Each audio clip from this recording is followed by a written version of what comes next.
ekizibiddwa eggwanga lyonna, omukulembeze w'eggwanga Yoweri Kaguta Museveni atandikidde ku kugeraageranya ekirwadde kino ekya ssennyiga korona ku bantu b'ekisse okusinga ku ntalo mu mawanga agatali gamu. With this emphasis, it is now time to further relax the restrictions as follows.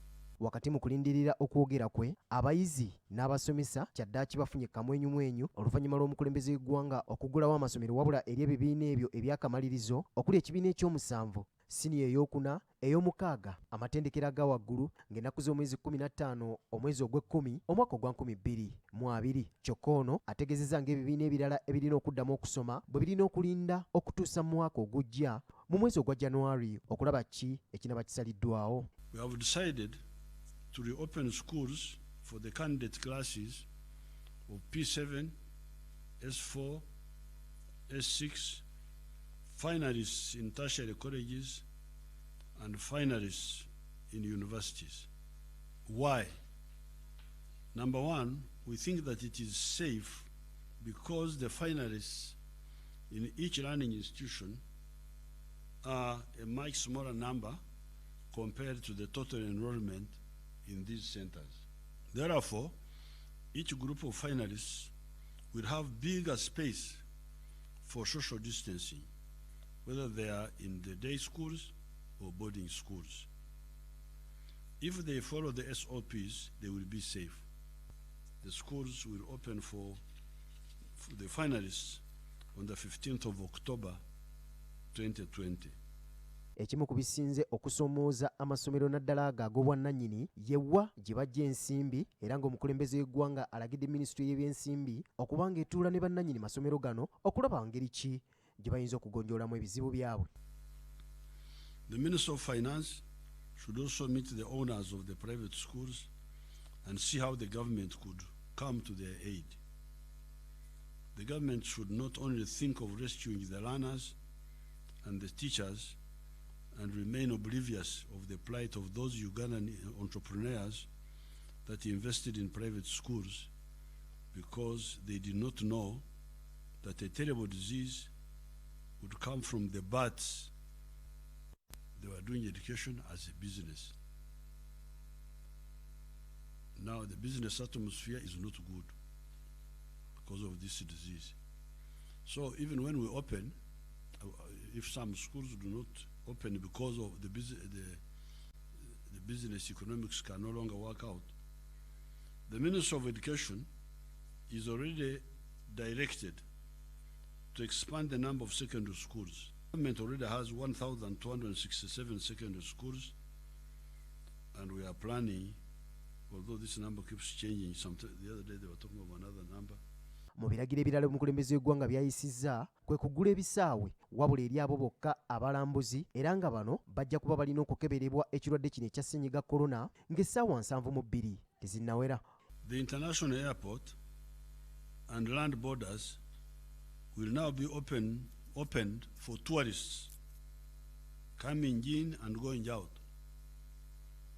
provided they tested negative 72 hours before arrival in Uganda, and provided the tour operators ensure that the tourists do not mix with Ugandans.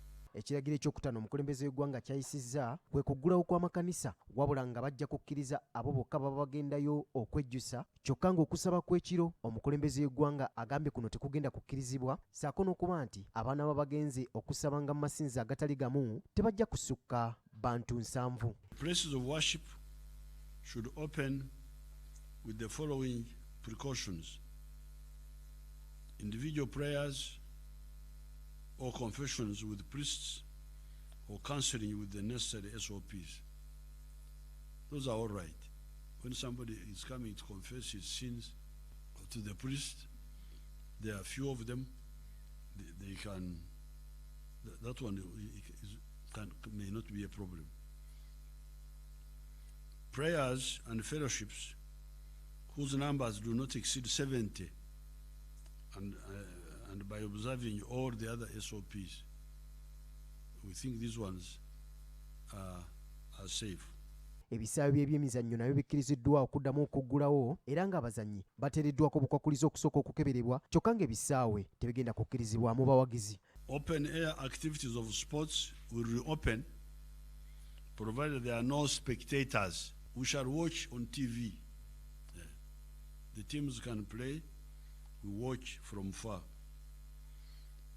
And the players, provided the players are tested for COVID-19 72 hours before. This test will expire in 14 days, so every 14 days they must test.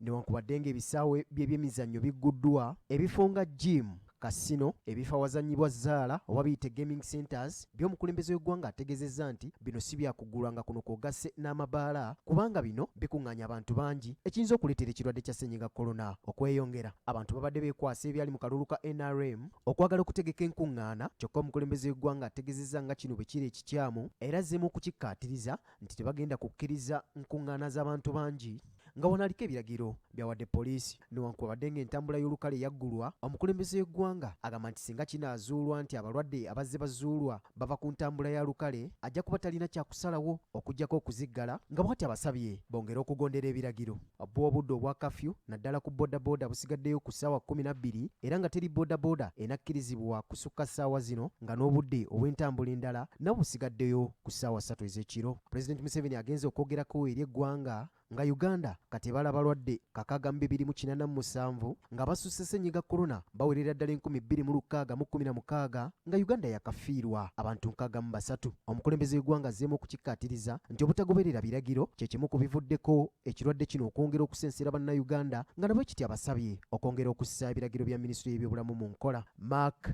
Jackson Kasule, BBSKATI, Ageesigika mu ddiiro lyo.